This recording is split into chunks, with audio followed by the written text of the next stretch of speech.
Hi, I am Wenhao Labs from Rochester Institute of Technology, presenting our work on understanding expert crafting practices of blind and low vision creatives in collaboration with Garreth Tigwell and Kristen Shinohara. In our study, we explore blind and low vision crafters' engagement in analog creative activities, focusing on their material use and creative process. Our findings offer insights into structuring accessible mixability design collaborations and technologies. Despite their comparable drawing skills, there's a gap in leveraging blind and low vision crafters' broader creative skills, with much existing research often overlooking their analog crafting expertise.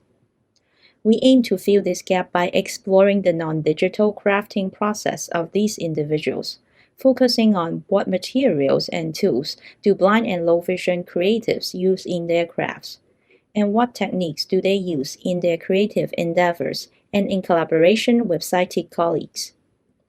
Our two-phase methodology started with a questionnaire to understanding the materials and crafts used by blind and low vision individuals, followed by remote interviews with 18 vision impaired crafters to explore their practices. We identify four themes. 1. Selection and organization of tools and materials.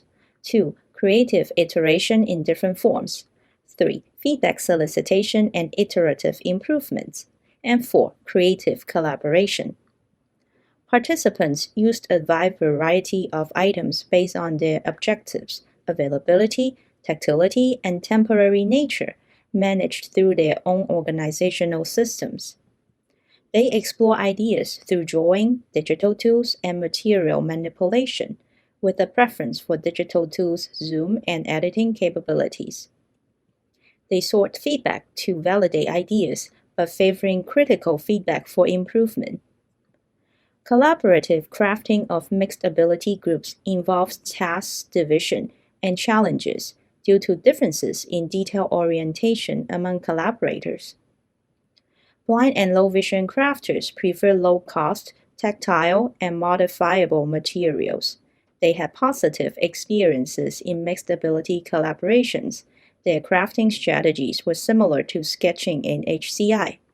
Future work should prioritize accessible materials, clear organizational systems, and high contrast workspaces for design workshops and participatory design activities involving blind and low vision individuals. In conclusion, our research emphasizes the importance of accessible materials and collaborative experiences in HCI research and the need for focused critiques in mixed ability collaborations. Thank you.